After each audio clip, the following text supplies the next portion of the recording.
One of the last pieces that I tell myself and I try to repeat to my entire team, or really anybody who will listen, is that similar to when you go and take a trip, and trust me, I love traveling, I love being on a plane and getting out of the country as much as possible. One of the things that the flight crew always tells you is that in the event of emergency, always take the oxygen mask and put it on yourself first before you try to help anybody else. And I think that same lesson is true in all of life. You want to put your oxygen mask on yourself first before anyone else.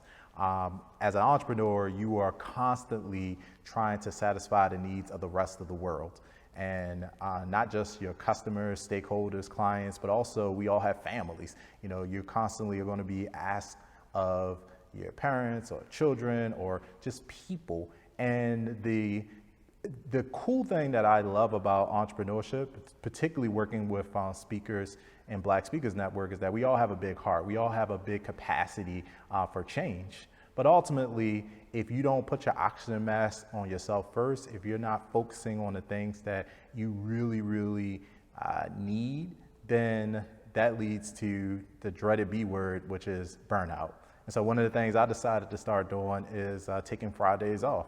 You know, every single week I block out my calendar and I say, okay, Sundays are going to be for meetings, you know, Mondays is going to be for projects, Tuesdays are going to be for this, and I'll block it out, but I'll always make sure that I have Fridays. Those are my days. I'm not, you know, doing anything that Brian does not want to do. Why? Because I'm putting the oxygen mask on myself first before I put it on the rest of the world. So I just want to challenge anyone listening right now, you know, make sure that you're putting some parameters in your life. There's always going to be somebody asking you to do something else. There's always going to be somebody wanting something from you, but you have permission. You have permission to turn off the phone, to put up blinders, to put up boundaries, and keep that oxygen mask on yourself before you reach over and try to put it on somebody else.